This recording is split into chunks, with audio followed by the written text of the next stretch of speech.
এই যে মুক্তিযুদ্ধ মন্ত্রণালয়ের কারণে মুক্তিযোদ্ধারা তারা এক জায়গাতে সরকারের অংশ হয়ে গেছে, এটা কেউ বুঝতে পারবে না।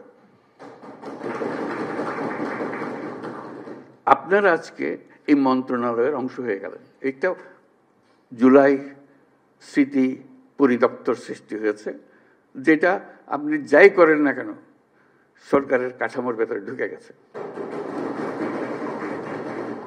যত কথা বলার, যত দাবি দাওয়া করার সরকারের ভেতরে রাষ্ট্রের পক্ষ থেকে একটা আয়োজন আপনাদের জন্য করে দেওয়া হয়েছে। এটা মস্ত বড় খবর।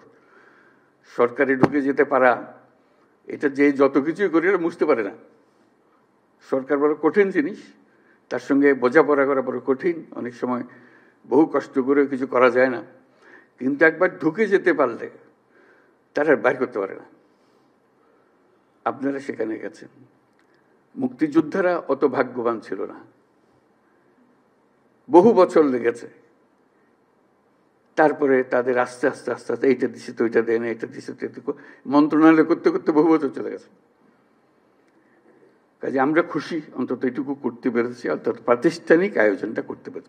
প্রাতিষ্ঠানিক আয়োজনের মাধ্যমে আপনাদের সব দুঃখ মিশতে পারে, নাও মিশতে পারে, কিন্তু এই খাপটা থাকার কারণে একটা জায়গা পাওয়া গেল, আশ্রয় পাওয়া গেল, যেখানে আমাদের বক্তব্য শুনতে হবে। তাদের দায়িত্ব, এটা রাষ্ট্রের পক্ষ থেকে দায়িত্ব।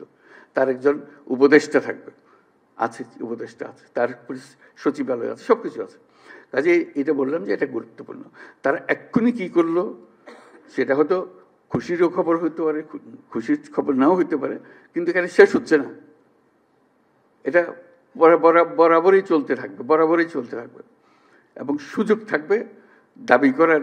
আপনাদের এটা এখনো করা হয়নি, এটা উবে যাবে না, চলে যাবে না, অদৃশ্য হয়ে যাবে না, সবসময় দৃশ্যমান থাকবে। তাকে একটা খতিয়ান নিয়ে আসতে হবে, সবসময় সামনে হাজির করতে হবে।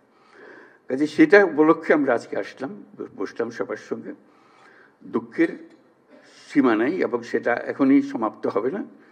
আমরা কিভাবে ধাপে ধাপে করতে পারবো সেটাই হলো বিষয়।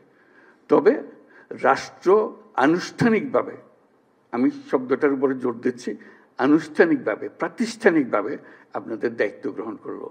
একদিন সেই দায়িত্ব গ্রহণ করে নাই, আমরা মুখে মুখে কথাবার্তা বলতেছিলাম, ব্যক্তি হিসেবে কথা বলতেছিলাম, আজকে সেটা গ্রহণ করলো। কাজেই সেটার থেকে আমরা ধাপে ধাপে কিভাবে আসবো সেটা ঠিক করা।